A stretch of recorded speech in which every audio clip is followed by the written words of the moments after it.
Hello दोस्तों, मैं Shweta vlog अपने चैनल पर आप सभी लोगों का स्वागत करती हूँ। कैसे हैं आप सभी लोग? उम्मीद करती हूँ कि आप सभी लोग भी स्वस्थ होंगे और मस्त होंगे। तो दोस्तों, मेरी जो आज की वीडियो है ये एक माँ के लिए है। वो माँ जो पूरे दिन उलझी रहती है अपने काम, बच्चे और हजारों टास्क के बीच में और अपने लिए बिल्कुल समय नहीं निकलता है। उसके बावजूद भी लगता है कि घर का अभी सारा काम तो हुआ ही नहीं है। पूरे दिन लगे रहने के बाद भी शाम शाम होने पर ऐसा लगता है कि काम तो अभी भी बाकी है। तो ऐसे कंडीशन में ये जो मेरी वीडियो है ये आपके लिए है। वीडियो को पूरा लास्ट तक जरूर देखिएगा। मेरे आज की वीडियो में मैं आप लोगों के लिए लेकर आई हूँ 5 आसान पर असरदार टिप्स। ये ऐसे ट्रिक हैं जिसको मैंने खुद अपनाया हुआ है और आप यकीन मानिए ये मेरे लिए बहुत ही असरदार साबित हुए हैं। आप भी इसको एक बार ट्राई करिए। आप ये जितने भी ट्रिक्स में 5 ट्रिक्स आपको बताने वाली हूँ, आप ये 5। हैक नंबर 1, रात में प्लानिंग करें। रात में प्लानिंग करने से सुबह की भाग दौड़ कम हो जाती है।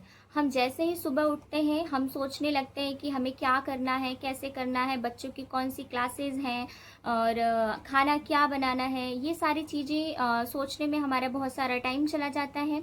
तो ऐसे में मैं आप लोगों को एक सिंपल सा तरीका बताना चाहूँगी।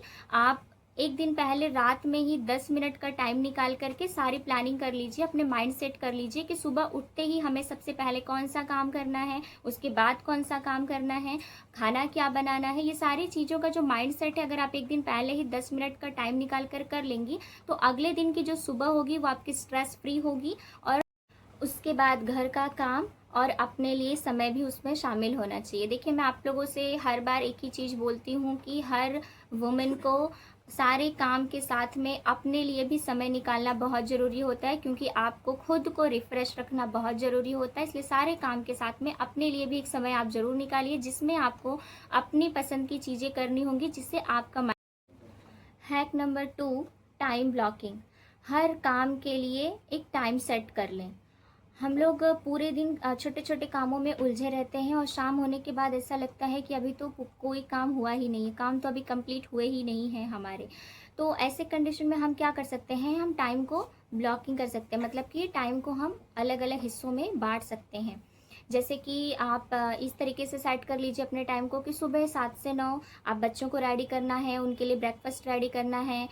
9 से 11 आप घर की थोड़ी साफ़ सफाई हो गई, काम खाना बनाना हो गया, ऐसा सेट कर लीजिए। 11 से 1 अगर आपके कुछ पेंडिंग काम हैं जो आप रेगुलरली करती हैं तो उसको आप 11 से 1 के बीच में रख लीजिए।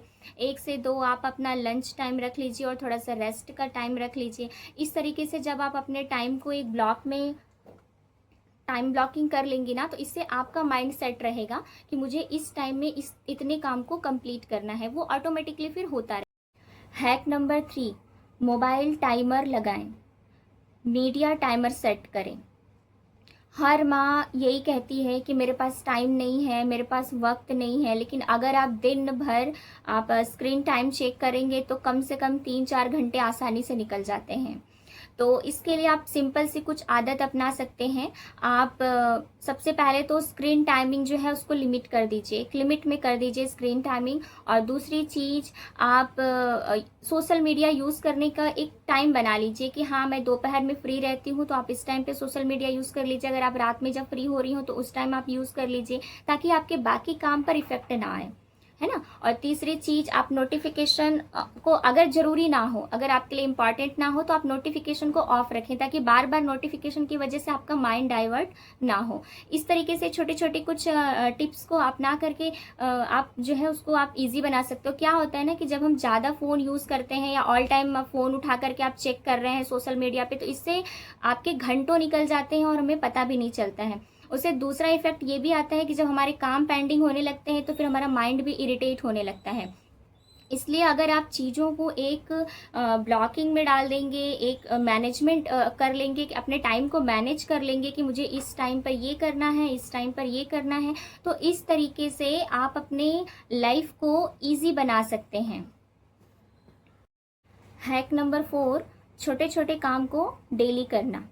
कभी कभी हमें लगता है कि घर के काम ख़त्म ही नहीं हो रहे हैं, लेकिन अगर हम अपने रेगुलरली के जो छोटे छोटे काम है उसको रेगुलर बेस पे निपटाते रहेंगे तो काम हमको फिर भारी नहीं पड़ता है, क्योंकि वो पेंडिंग नहीं होता है ना। अगर हम रेगुलर के काम को रेगुलर बेस पे निपटाते रहेंगे तो वो काम का बर्डन नहीं आता है हमारे ऊपर।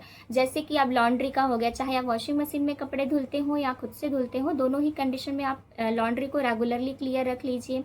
दूसरी बात, बच्चों को अगले दिन स्कूल जाने के लिए एक दिन पहले ही उनके सारी चीज़ों को ऑर्गेनाइज करके रख लीजिए, उनके बैग, उनके बुक्स, उनके यूनिफॉर्म, उनको ब्रेकफास्ट में सुबह क्या बना करके देना है, उसके लिए ये सारी चीज़ों को अगर एक दिन पहले ही आप ऑर्गेनाइज करके रख लेंगी तो इसका बर्डन भी आपको कम रहेगा।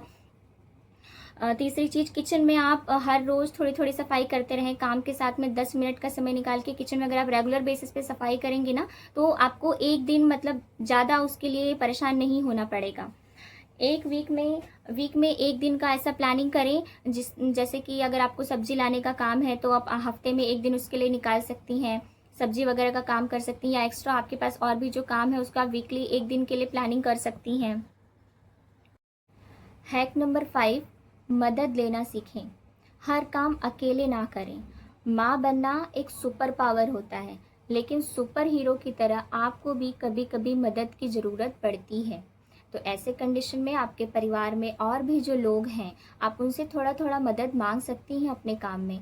जैसे कि अगर आपका बच्चा 5 साल से ऊपर है तो आप उससे भी छोटे छोटे काम, छोटे छोटे हेल्प ले सकती हैं। अगर आप अपने पति से भी कुछ हेल्प ले सकती हैं, वो सब्जी लाने में आपकी मदद कर सकते हैं, वो बाहर से दूध ला सकते हैं, ये छोटे छोटे कामों में आपकी वो हेल्प कर सकते हैं। या परिवार के और भी लोग हैं जो आपके घर के कामों में मदद करवा सकते हैं, तो आप उनसे हेल्प लीजिए। देखिए, मदद मांगना गलत बात नहीं है। अपने परिवार के सभी लोगों से छोटी छोटी हेल्प लेते रहें और अकेले ही सारे कामों में उलझी ना रहें। तो दोस्तों, ये थे 5 प्रोडक्टिव हैक्स हर बिजी माँ के लिए। तो इनमें से आपको कौन सा सबसे अच्छा लगा, प्लीज़ मुझे कमेंट में ज़रूर बताइएगा। और मेरी वीडियो को लाइक करिएगा, कमेंट करिएगा एंड शेयर करिएगा, और सब्सक्राइब करना तो बिल्कुल ना भूलिएगा, ताकि मैं अगली बार फिर से कुछ अच्छा वीडियो, कुछ मददगार वीडियो।